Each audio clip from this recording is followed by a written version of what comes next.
Assalamu alaikum wa rahmatullahi wa barakatuh. Abampuzana badamwena balamusizaako nnyo. Ensonga z'omusumba Aloysius Bugingo zikyagenda maaso n'okwewuunyisa abazigoberera. Era Bugingo yandigenda ku likodi ng'omusajja omuziranamike bwe tufunye mu ggwanga lyaffe asoose okukola ebyafaayo bye yakoze olunaku lwajjo.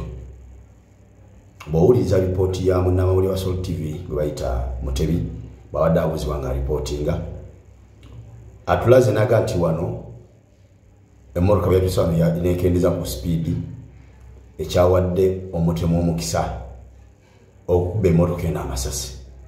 Era nagamba nti either omutemu ono ayinza okuba yategedde mu kifo kino ng'akimanyi nti emmotoka bwe zituuka wano zikendeeza ku sipiidi, oba nga yazze agoberera emmotoka eno mpaka lwe yatuuse wano neekendeeza sipiidi n'afuna omukisa ogikuba amasasi.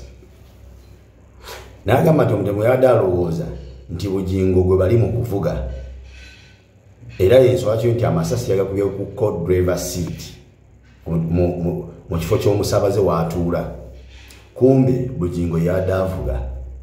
Munnamawulire atugamba nti essasi erisooka bwe lyavuze Bugingo omutendeko yayoleseza obukugu n'obutendeke obw'ekika ekyawaggulu ennyo obukyalemye okwolesebwa abo bonna abajaasi ababadde nga bavuga bakama baabwe, naye ye yayoleseza obukugu obutabangawo. Essasi erisooka bwe lyavuze yasewusa handbrake y'emmotoka n'akutama wansi wa steering.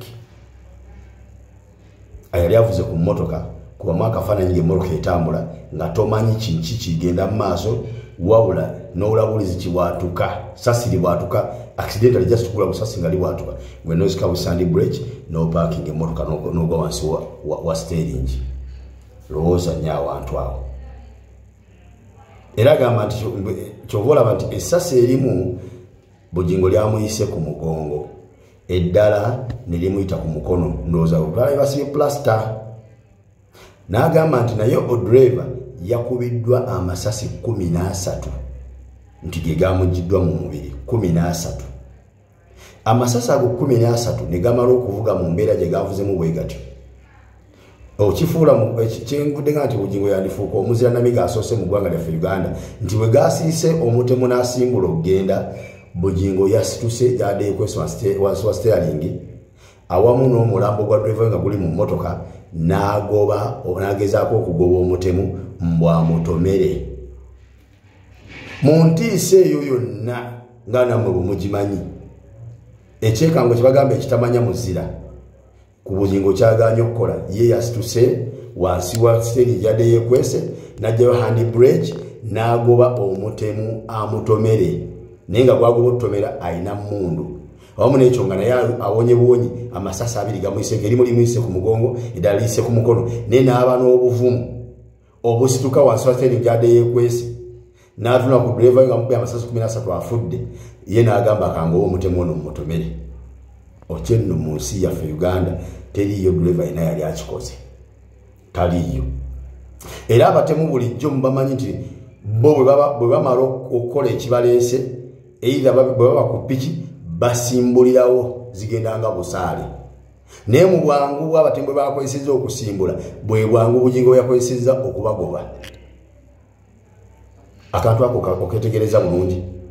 Kati awajjidde obuzibu babuuza alipootinga, bamubuuza munnamawulire nti abatemu omutemu gwe yabadde agoba yabadde atambuza bigere oba yabadde ku pikipiki.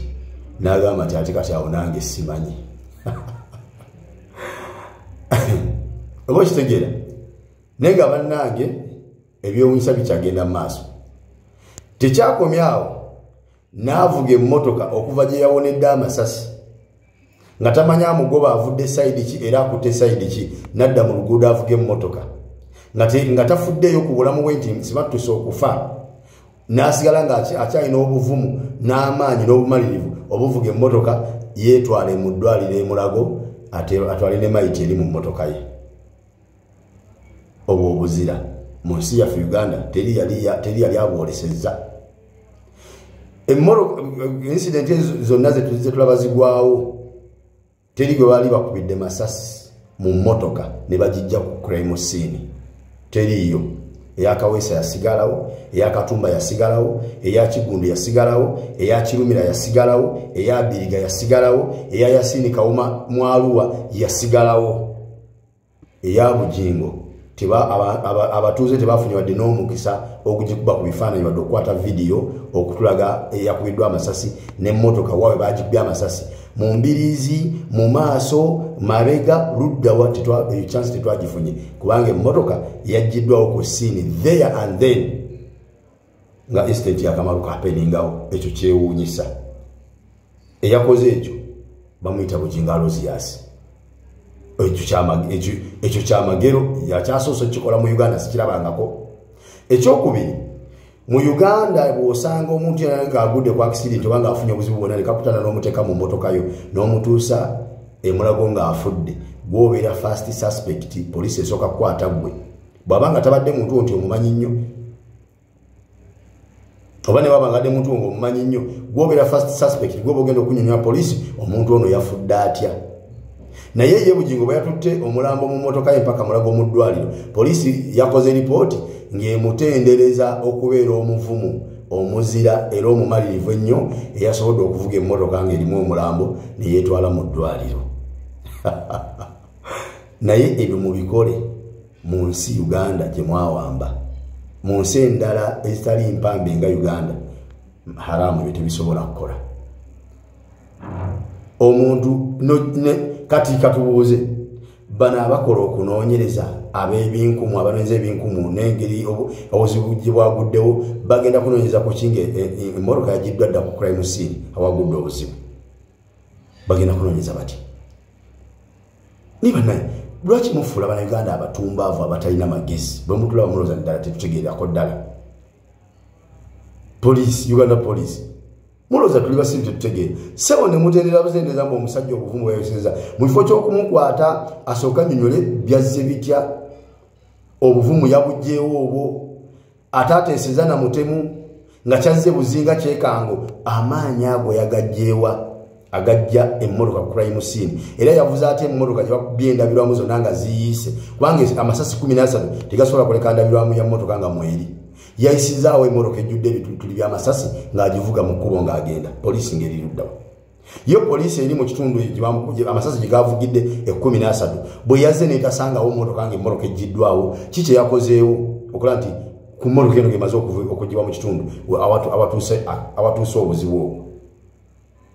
Abakulu ebibuuzo bingi ansa mulina ntono. Ekyamazima kiri nti tubalaba byonna bye mukola tubateddeko amaaso abiri tubalaba.